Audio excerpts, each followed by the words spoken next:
जय जय श्री राम।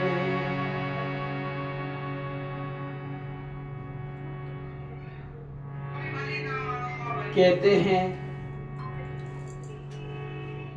प्यारे, कभी किसी की होड़ नहीं करनी चाहिए। होड़ करने से बर्बादी होती है, कभी तरक्की नहीं होती।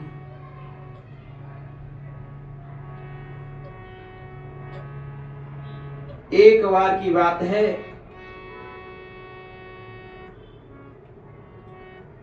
एक बाप की दो बेटियां थीं और एक बेटी काम करती थी, दूसरी बेटी क्या थी? कामचोर। जब बेटी जवान होने लगी तो मां ने कहा कि अब इनकी शादी कर दो। तब शादी करने की बात आई तो पिताजी कहने लगे मां से कहने लगे, ये बताओ कैसा पति देखे इनके लिए। बोले देखो, जो बड़ी लड़की है उसके लिए तो देखो अच्छे परिवार, पैसे वाला परिवार, और छोटी वाली है उसके लिए कैसा ही पति मिल जाए, वो सबको निभा लेगी। जब बाप मैया ने जब बात करी तो उसी हिसाब से खोज करने लगे। अब बड़ी बेटी का विवाह तो किया अच्छे रईस परिवार में, और छोटी बेटी का शादी मीडियम परिवार में शादी कर दी। अब जिसकी शादी हुई बड़े राजपाट रईस है ना, उसके यहाँ झाड़ू वाले अलग, पोछा वाले अलग, खाना बनाने वाले अलग, कपड़ा धोने वाले, बड़ी खुश। अब क्या होता है, सबके अंदर में विचार तो भगवान के आते ही। तो एक दिन विचार आपस में किया, क्यों ना यहाँ पर जो है श्रीमद् भक्तमाल की कथा कराई जाए। बोले हम भी भजन करें थोड़ा सा। तो एक पंडित जी को बुलाया और कहने लगे महाराज हमारे यहाँ भक्तमाल की कथा करनी है। अब भक्तमाल की कथा होने लगी, तैयारी हो गई सब, अब निमंत्रण जाने लगे। तो बड़ी बहन ने छोटे पर, जो छोटी बहन ही, तो बाकी निमंत्रण नहीं दियो। क्यों? कि हम तो रईस हैं, तो हमारे यहाँ सब रईस आएंगे, बाकी निमंत्रण नहीं दिया। किंतु है एक ही गांव के लोग। इधर में क्या हुए, जब भक्तमाल कथा प्रारंभ होने लगी तो अड़ोसी पड़ोस की माताएं बहनाएं जाने लगी। और जब जाने लगी तो कहने लगी, अरे बहना तेरी बहन के यहाँ कथा है रही है और तू यहाँ बैठी है। बोली बहन पर निमंत्रण नहीं दिया। बोली भगवान की कथा के लिए निमंत्रण की चिंता क्यों करे, भगवान की कथा तो बिना निमंत्रण के भी जाना चाहिए। कि हमें गुरु, भगवान और प्रसाद कोई कहे या नहीं कहे मांग के लेना चाहिए, बिना बुलाए जाना चाहिए। गुरु के यहाँ कभी ये आशा मत करो कि गुरु बुलाएंगे तब ही जाएंगे। भगवान के लिए ये आशा मत करो। और प्रसाद के लिए कभी सोचा मत ना कि हम प्रसाद मांगेंगे तो कहीं छोटे लिए जाएंगे। प्रसाद में कभी मांगना कभी बुराई नहीं है। ऐसे जब अड़ोसी पड़ोसी ने कही तो बहन तैयार है गई। जब तैयार है गई तो पहुंच गई। कथा चल रही तो माने छोटी बहन ने की, बहन कोई सेवा हो तो मुझको बता दो, मैं कुछ सेवा कर दूं।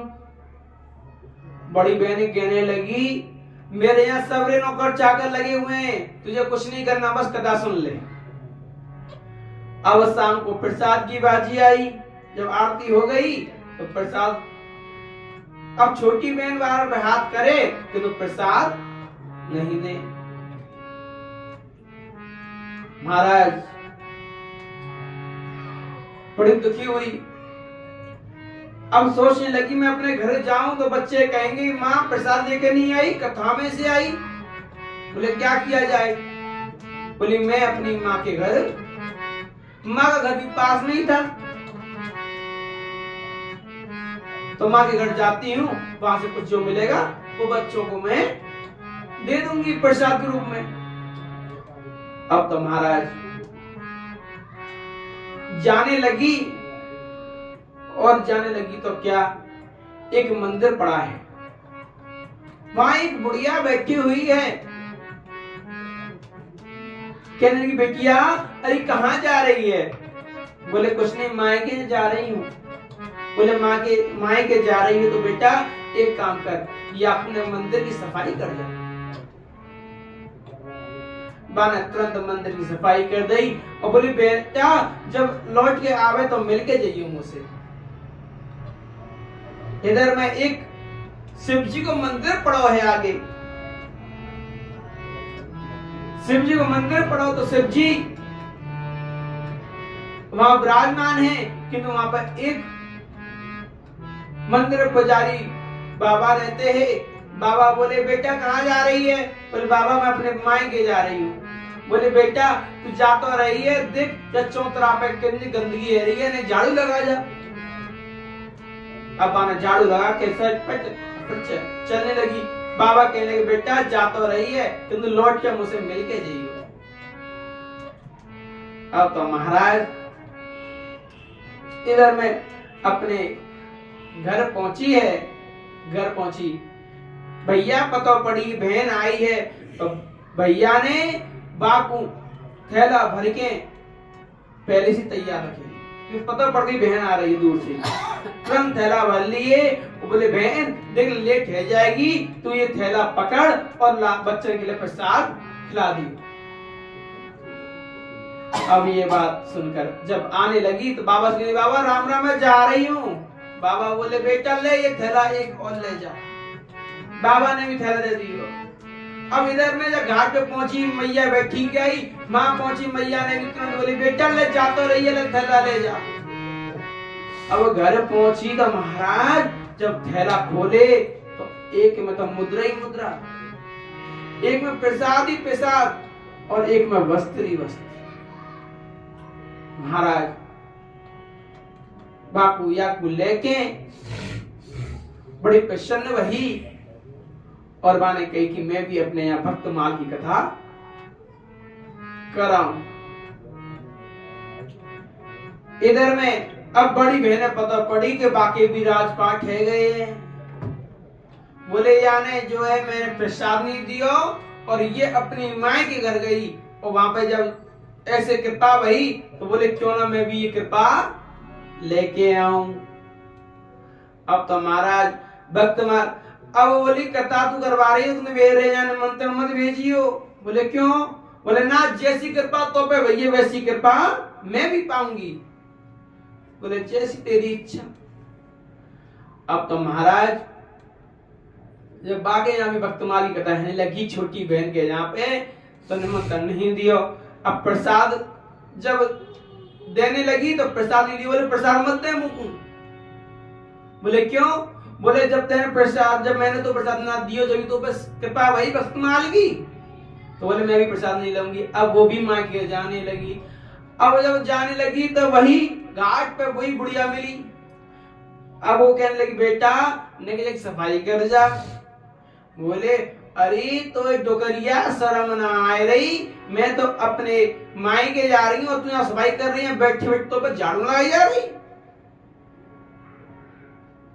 जब ये बोल दियो तो बुढ़िया शांत रह गई और फिर आगे चली। आगे भोलेनाथ को मंदिर पढ़ो तो भोलेनाथ बाबा भी बैठे हुआ। बाबा ने भी बेटिया अरे ने सफाई कर जा। बोले बाबा तो शर्म ना आवे, यहाँ बैठे बैठे तू खावे चक सो जावे, जिन्हें तो सफाई है जाए। मेरे यहाँ तो नौकर चाकर लग रहे। पियर में पहुंची, पियर में बहन आए हुए देखकर भैया बड़े गुस्सा में बोले बहन तू यहाँ भैया तो शर्म ना आई। अरे देख बहन आइए, बहन को सम्मान नहीं, ना राम राम ना श्याम श्याम, और टोक और रोए क्यों आ गई यहाँ पे?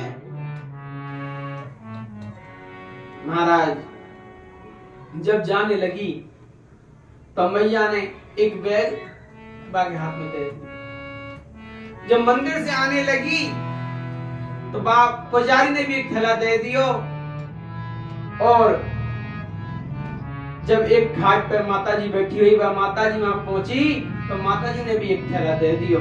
घर पहुंची तो देखी वहां में कुछ नहीं, केवल रुई बन रही है। ये देख के अंदर में बड़ी गुस्सा आई। किंतु प्यारे, इस कथा को मतलब केवल एक है, जब होड़ करें हम कोई चीज की तो कुछ प्राप्त नहीं होवे, नकल करने से कुछ प्राप्त नहीं होवे। प्राप्त तो केवे गुरु वैष्णव को अनुसरण मत करो, अनुकरण करो। अनुकरण और अनुसरण दोनों ही अलग है। अनुसरण करोगे तो सुख पाओगे, और अनुकरण करोगे तो दुख पाओगे। जो गुरु वैष्णव कहे बाकी बात को कान में बांध के आगे चलते जाओ, सुख पाओगे, और जो गुरु वैष्णव कर रहे हैं वो आप करोगे तो सदा दुख पाओगे। यही है वास्तविक जीवन। इसलिए अपने जीवन को सही बनाएं, यही वास्तविकता